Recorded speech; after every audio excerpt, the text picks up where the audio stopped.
مانگ رہے ہیں. جو لوگ اللہ کے ذکر میں بیٹھے ہیں یہ پاگل نہیں, یہ دیوانے نہیں. ارشاد مدنی کریم صلی اللہ علیہ وسلم کا اسی رات کے بارے میں فرمایا, اللہ پاک جبریل امین کو حکم دیتے ہیں جھنڈا لے کر دنیا میں چلے جاؤ, لاکھوں کروڑوں فرشتوں کو ساتھ لے جاؤ, ہر گھر میں جاؤ, ہر دعا کرنے والے کی دعا پہ آمین کہو, جہاں جا میرے نیک بندے موجود ہیں اور جبریل ان سے مصافحہ کر.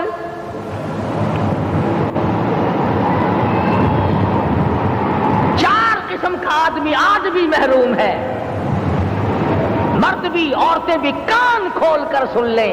4 قسم کے آدمی آج کی رات بھی اللہ کی رحمت سے محروم ہے, شب قدر کی برکتوں سے محروم ہے, سعادتوں سے محروم ہے, رمضان کی خوشبختیوں سے محروم ہے. 4 قسم کا آدمی. سب سے پہلا شرک کرنے والا, اللہ کی ذات میں صفات میں کسی ولی کو, کسی پیر کو, کسی فقیر کو, کسی پیغمبر کو, کسی غوث قطب اور ابدال کو جو شریک کرتا ہے, نہ اس کو شب قدر کام آتی ہے نہ رمضان کام آتا ہے. شرک اتنی بری لعنت ہے کہ تمام اعمال کی جڑیں اکھاڑ کر پھینک دیتا ہے.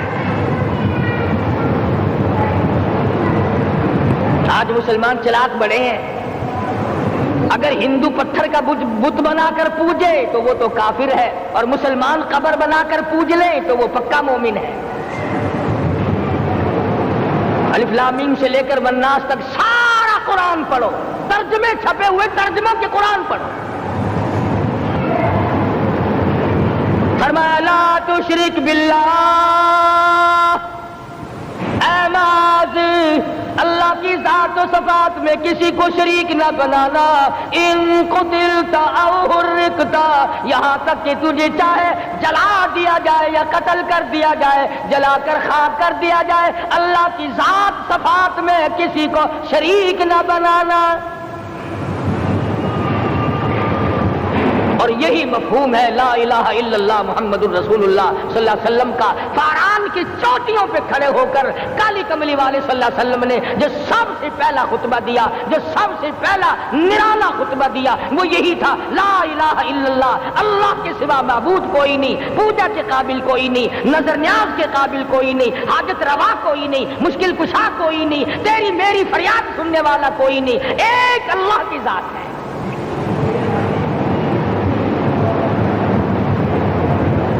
آج تو لوگ درختوں کی پوجا الگ کرتے ہیں, پانی کی پوجا الگ کرتے ہیں, قبروں کی پوجا الگ کرتے ہیں, اور پھر مومن کے مومن ہیں. تو 4 قسم کے آدمی اس رات میں جو اللہ کی رحمت سے محروم ہے. سب سے پہلا شرک کرنے والا. دوسرے نمبر پہ جس کے گھر میں کتا ہو یا خنزیر ہو, شوقیہ کتا یا خنزیر پال رکھا ہو. تیسرے نمبر پر وہ مرد عورت جو بدکاری بدماشی کر کے بے غسلے پڑے ہو, اس گھر میں جبریل یا کوئی رحمت کا فرشتہ آج دریائے کرم بہ رہا ہے پھر بھی نہیں جاتے. اور چوتھے نمبر والا جو مسئلہ ہے اس میں ایسا معلوم ہوتا ہے کہ ہمارے کسی کے گھر میں بھی فرشتے نہیں جائیں گے. اب پہلے 3 نمبروں میں تو آپ خوش ہو گئے ہوں گے کہ الحمدللہ کافی سارے لوگ ہیں جو شرک نہیں کرتے یا کتا خنزیر نہیں پالتے, الحمدللہ نیک لوگ ہیں, اچھی نسل ہے, شرافت والے ہیں, بدکاری بدماشی زنا بھی نہیں کرتے. مگر چوتھا جرم ایسا ہے کہ وہ عام لوگ کرتے ہیں اور عام گھر محروم رہ جاتے ہیں, اور وہ ہے شوقیہ تصویر گھر میں رکھنا. ایک لڑکا اٹھتا ہے گھر میں, کبھی کسی کی تصویر لگا لیتا ہے, کبھی کسی کی تصویر لگا لیتا ہے. ایک لڑکے نے جو حرکت کی سارا گھر محروم ہو گیا اللہ کی رحمت سے. شب قدر والی رات میں, لیلۃ القدر کی رات میں, نجات والی رات میں, کامیابی والی رات میں, رستگاری والی رات میں, اللہ کی رحمت والی رات میں, بخشش والی رات میں, آج کی رات میں اللہ پاک کروڑوں آدمیوں کو دوزخ سے نکال کر جنت کا داخلہ عطا فرمائیں گے. یہ 4 قسم کے آدمی پھر بھی محروم ہیں.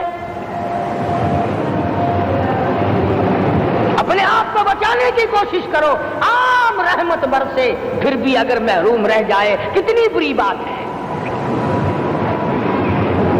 امام فخر الدین رازی رحمت اللہ علیہ نے لکھا ہے کہ شب قدر کی عبادت اگر ایک رات کسی کو مل جائے تو 83 سال 4 مہینے مستقل عبادت میں گزارنے کا ثواب ملتا ہے۔ اسی کو فرمایا یہ وہ رحمت والی رات ہے اور لوگوں مانگنے والی رات ہے، جھولی پھیلانے والی رات ہے، بگڑی بنوانے والی رات ہے، اجڑوں کو بسانے والی رات ہے، بچھڑوں کو ملانے والی رات ہے، اللہ کا دروازہ کھٹکھٹانے والی رات ہے، اللہ کے آسمان کی طرف سے آوازیں آتی ہیں مانگو کیا مانگتے ہو، وہ رات ہے۔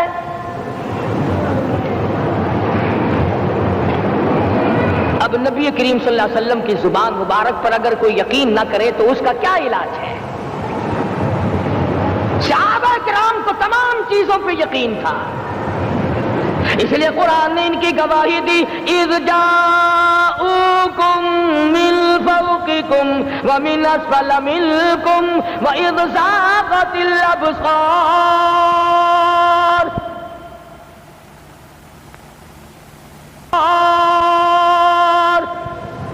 وبلغت القلوب الحناجر۔ فرمایا کہ صحابہ کے سانس گلے میں اٹک گئے تھے، پیاس اور بھوک کی وجہ سے میدان جہاد میں کھڑے تھے، پریشان حال تھے، مگر پھر بھی اتنا مضبوط ایمان تھا، کہتے تھے وما زادہم الا ایمانا و تسلیما، ہمارا نبی سچا، ہمارا خدا سچا، ہمارا قرآن سچا۔ بے شمار واقعات قرآن کریم پیش کرتا ہے صحابہ کرام نے کہ انہوں نے اپنی زندگی میں کبھی بھی اس قسم کا کام نہیں کیا جس سے اسلام بدنام ہوتا ہو۔ حضرت امیر معاویہ رضی اللہ تعالیٰ عنہ کاتب وحی قرآن کا منشی، اتنا سچا عاشق تھا، اتنا بڑا دیوانہ اور پروانہ تھا، صلح حدیبیہ والے دل جو مدنی کریم صلی اللہ علیہ وسلم کے منہ مبارک بال مبارک ہاتھ آئے، حضور کے ناخن ہاتھ آئے، آخری وقت میں وصیت کی جب مجھے غسل دے کر فارغ ہو جاؤ، جب کفن پہنا چکو، جب میرا منہ کفن میں چھپانے لگو، میرے آقا کے ناخن اور بال میرے آنکھوں پہ رکھ دینا۔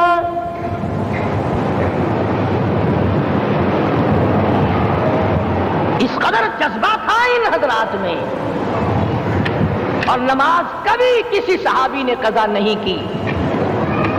آج کا مسلمان تو کسی معاملے میں بھی نہیں لڑتا، حضور صلی اللہ علیہ وسلم نے مقروض میت کی نماز جنازہ کبھی نہیں پڑھائی۔ آج جس نے کسی کا قرضہ دینا ہو وہ پرواہ ہی نہیں کرتا، نہ موت سے ڈرتا ہے، نہ قبر سے ڈرتا ہے، نہ حشر سے ڈرتا ہے، نہ اللہ کے عذاب سے ڈرتا ہے۔ جب بھی کوئی مر جاتا حضور اکرم صلی اللہ علیہ وسلم تشریف لاتے، پہلے پوچھتے اس کے ذمے کسی کا قرضہ تو نہیں، یا کوئی ضامن بنتا، اور یا خود حضور صلی اللہ علیہ وسلم فرماتے کہ میں قرضہ ادا کروں گا، پھر آپ جنازے کی نماز پڑھایا کرتے تھے۔ اتنے بڑے جذبے کے مالک تھے صحابہ کرام کہ انہوں نے کسی موڑ پہ بھی حضور صلی اللہ علیہ وسلم کو یوں خالی نہ چھوڑا، تنہا نہ چھوڑا، آپ کے ساتھ نہ چھوڑا، قرآن کریم کے حکموں کی کبھی بھی خلاف ورزی نہ کی۔ یہی وجہ تھی کہ اللہ پاک نے ان کو پوری دنیا کا مالک بنایا، کابل سے لے کر طرابلس تک کا علاقہ صحابہ کرام نے تمہیں فتح کر کے دیا۔ اور ظالم مسلمانوں، آج صحابہ نے جو علاقے تمہیں فتح کر کے دیے تھے، آج وہاں کفر دندنا رہا ہے۔ تم نے کفر کے جھنڈے لہرائے، تم نے کفر کے حوالے کیا مسلمانوں، اور پھر تان صحابہ پہ کرتے ہو۔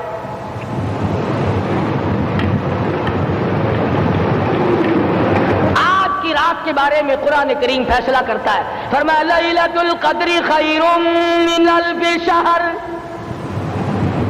1000 مہینوں سے بہتر ایک رات عطا ہو گئی۔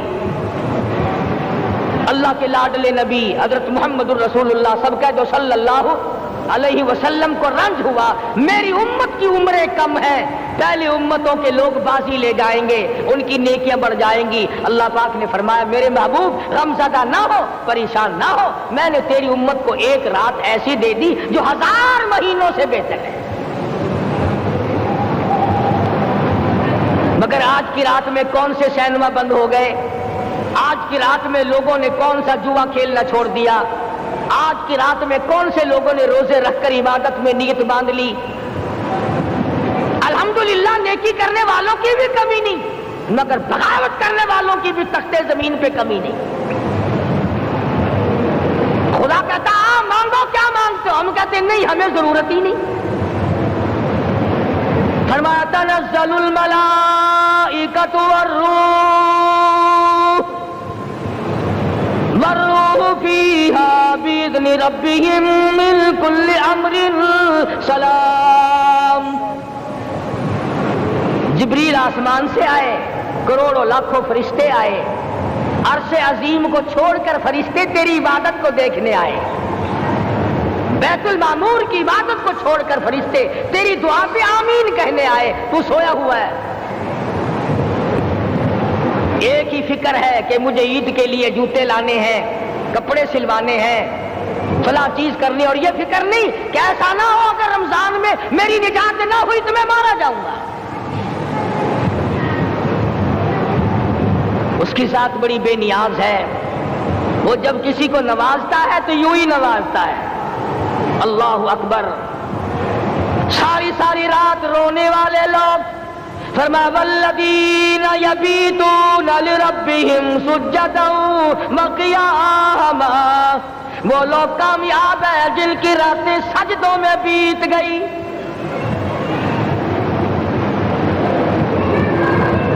ان مسجدوں میں ہم سے قرآن نہیں پڑھا جاتا، پنکھوں کے نیچے قرآن نہیں پڑھا جاتا۔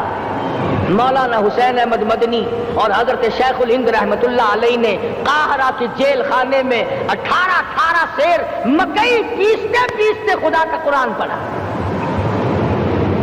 چکی چلاتے چلاتے قرآن یاد کیا اور قرآن پڑھا۔ مولانا ابوالکلام آزاد نے رانچی جیل میں خدا کا قرآن پڑھا۔ مجدد الفسانی نے گوالیار کے جیل خانے میں خدا کا قرآن پڑھا۔ دلی کے چاروں طرف 4000 عربی مدرسے تھے، 4000 عربی مدرسے تھے۔ انگریز سے مقابلہ کیا علماء نے، اللہ والوں نے، کفر کے سامنے سر جھکایا نہیں، کفر کے سامنے ڈرے نہیں، مرعوب نہیں ہوئے، مغلوب نہیں ہوئے۔ 4000 مدرسوں میں سے دلی سے مراد آباد تک، دلی سے پانی پت تک، دلی سے لے کر غازی آباد تک، چاروں طرف کے علاقے میں کوئی درخت ایسا نہ تھا جس پہ کسی عالم دین کی لاش نہ لٹکی ہو۔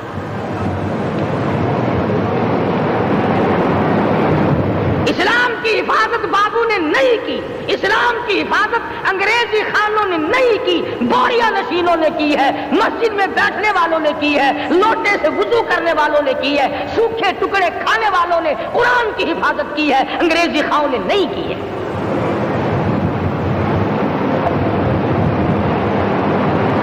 مولانا جعفر تھنیسری رحمت اللہ علیہ، مولانا حمید اللہ، مولانا یحییٰ صورت والے، 3 عالم دین کو پکڑا ہے انگریز نے۔ کالے پانی میں جاؤ، کئی میل لمبا چوڑا قبرستان جا کے وہاں دیکھو گے اور ان کی قبروں کے پاس کھڑے ہو کے پوچھنا تم یہاں کیوں آئے تھے، خدا کی قسم سارے تمہیں جواب دیں گے ہم اپنی قوم کے ساتھ وفاداری کرتے ہوئے آئے ہیں۔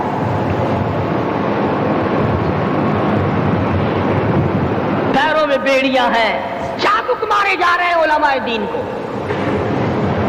امبالے کی جیل میں روزانہ پٹائی ہوتی، روزانہ مارا جاتا ہے۔ لاہور تک گھسیٹ کر لایا گیا، 20 سیر لوہا علماء کے، اللہ والوں کے پیروں میں ڈال رکھا ہے۔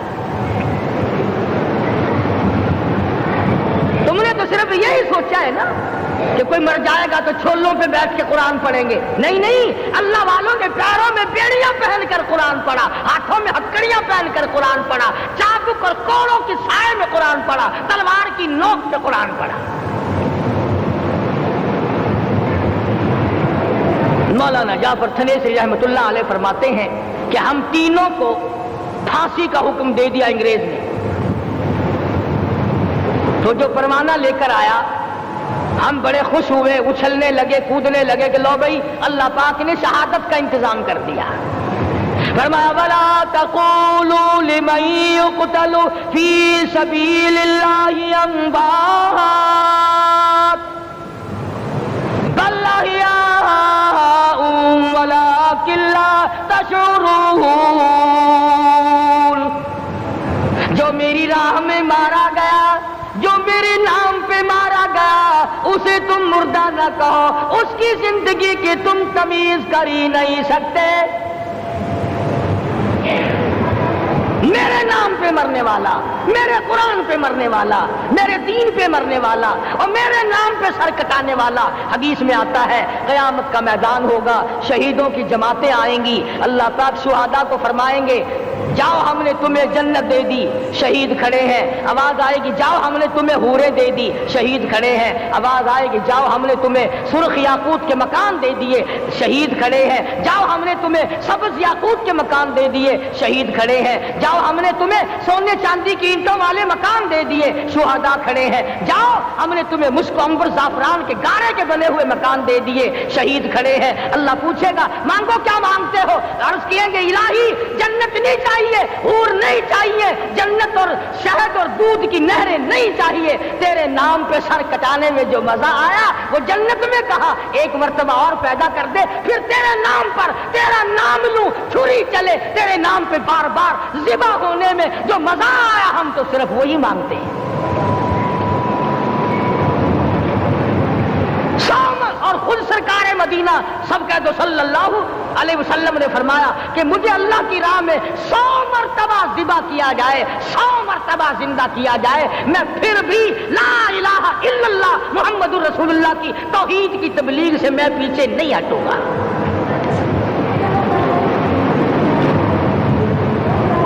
کبھی تو غور کرو عقل مند ہو سارے کہ آج مسلمان کیوں مار کھا رہا ہے؟ افغانستان میں مسلمان پٹ رہا ہے، ہندوستان میں مسلمان مار کھا رہا ہے، فلسطین میں مسلمان مار کھا رہا ہے، لبنان میں مسلمان کی پٹائی ہو رہی ہے، شری لنکا میں مسلمان کو ذبح کیا، آخر ہو کیا گیا؟ ہم نے ایسا کیا گناہ کر دیا کہ چاروں طرف کفر چڑھ گیا اور ہم مر گئے؟ تم نے قرآن چھوڑا، اللہ نے اپنی رحمت کی چادر اتار دی، اللہ نے ساتھ چھوڑ دیا، اللہ نے نصرت کرنی چھوڑ دی، ورنہ قرآن میں خدا کا وعدہ ہے مسلمان تو کھڑا ہو جا، مجاہد بن کر میدان میں تو آ، مقابلہ میں کروں گا، خدا کی قسم یہ قرآن گواہ ہے، آل عمران گواہ ہے، 4 سپارہ قرآن کا گواہ ہے کہ صحابہ کہتے ہیں ہم نے چھڑی، درخت کی چھڑی کامچی توڑ کر کافر کی طرف یوں اشارہ کیا، گردن وہ جا کے پڑی۔ میدان بدر میں مرنے والے کافروں کا بیان ہے کہ ہمیں انہوں نے نہیں مارا، ہمیں تو کسی اور نے مارا ہے۔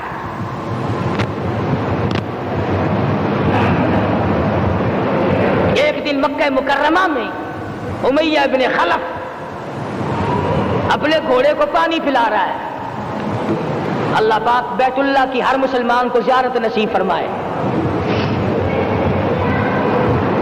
حضور صلی اللہ علیہ وسلم نے پوچھا کیا کر رہا ہے؟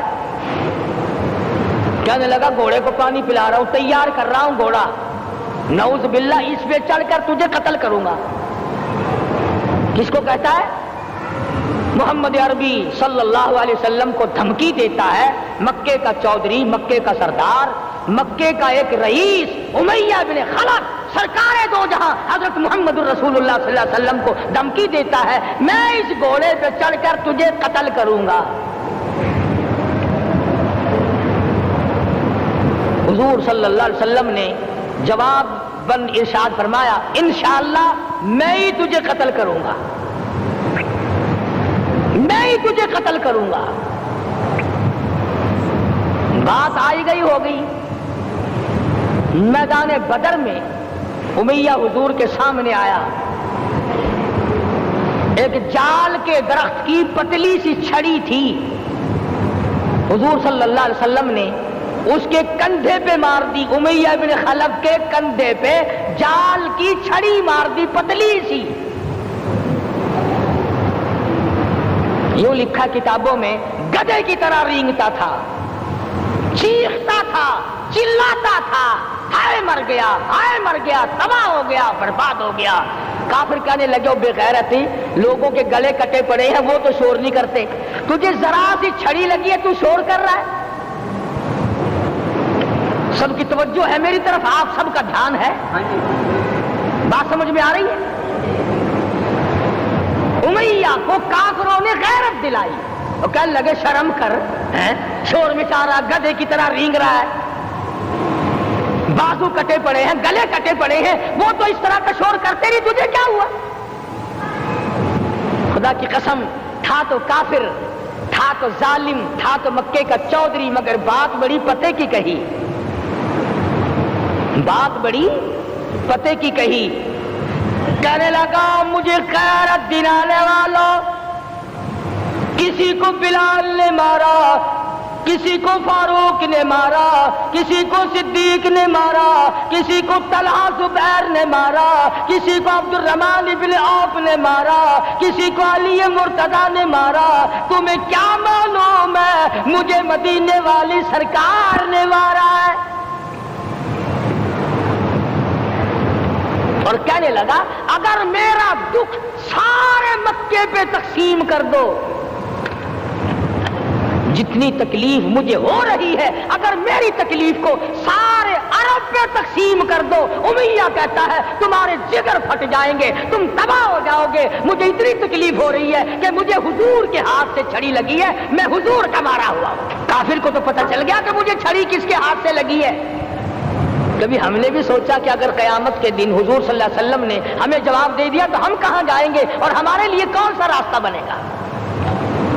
فرمایا تنزل الملائکۃ والروح، آسمان سے فرشتے اترتے ہیں اسی رات میں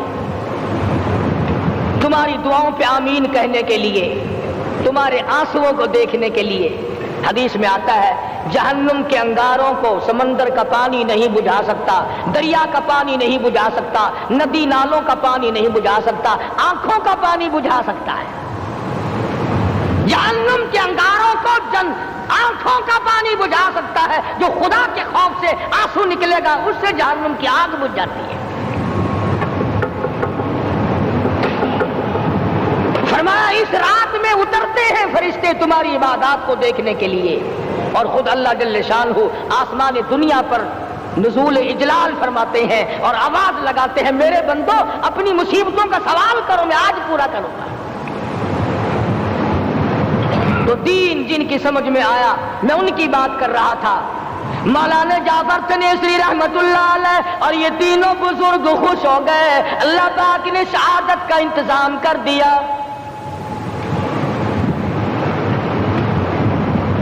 وہ جو پروانہ لے کے آیا تھا پھانسی کا، وہ انگریز افسر کو جا کے کہنے لگا کہ مولوی تو خوش ہو رہے ہیں، پھانسی آنے پر تیار ہیں۔ انگریز کہنے لگا ہم نے مولویوں کو خوش نہیں ہونے دینا، ہم نے پھانسی کینسل کر دی، ہم نے پھانسی کا حکم منسوخ کر دیا۔ مولانا کالے پانی کی کتاب میں لکھتے ہیں جب مجھے پھانسی کی اطلاع ملی تھی میں نے رات کو درخت کے پتے چبا کر روزے کی نیت کر لی، اپنے رب کی حضور میں جاؤں تو روزہ دار ہو کر جاؤں۔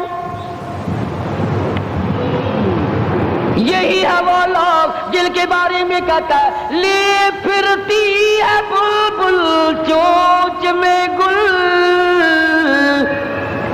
لیے پھرتی ہے بلبل چونچ میں گل، اور ڈھونڈتی ہے شہید ناز کی تربت کہاں ہے، تلاش کرتی پھرتی ہے کہاں ہے وہ جو اللہ کے نام پہ شہید ہوا، میں اس کو سلام کہتی ہوں۔ اور مولانا فرماتے ہیں کہ پھر پھانسی تو کینسل ہو گئی، مجھے جو مارنا شروع کیا سارا دن مارا، جب مجھے ہوش آیا تو آدھی رات اگلی آ چکی تھی، میں نے گھاس کے 4 تنکے توڑ کر سارا دن کی پٹائی والا روزہ افطار کر لیا، سارا دن مار کھائی، بے ہوش رہے، آدھی رات کو گھاس کے تنکوں سے روزہ افطار کر لیا۔ تو پھر فرماتے ہیں کہ پھر ہمیں جیل پنجروں میں بند کیا، مجھے جس جو نوکدار تار لگائے گئے ملتان ڈسٹرکٹ جیل میں لانے کے لیے چودھری افضل حق صدر احرار نے اپنی کتاب میں لکھا ہے کہ میں نے اس کوٹڑی میں بیٹھ کر یہ کتاب لکھی ہے جہاں مولانا تھنیسری اور مولانا یحییٰ پٹنے والوں کو کوڑے لگے تھے اور جہاں پھانسی دینے کا باقاعدہ پروگرام بنا تھا. فرماتے ہیں کہ نوکدار تار تھے، نہ میں کھڑا ہو سکتا تھا نہ میں بیٹھ سکتا تھا. مجھے یقین ہو گیا کہ میرا آخری وقت ہے، میں اب رخصت ہو جاؤں گا. میں نے لمحہ بلمحہ درود شریف پڑھنا شروع کر دیا. میں پڑھتا رہا. فرماتے اچانک مجھے چکر آیا، میں بے ہوش ہو کر نوکدار تاروں پہ گرا. ادھر مجھے محمد مصطفیٰ کا دیدار نصیب ہو.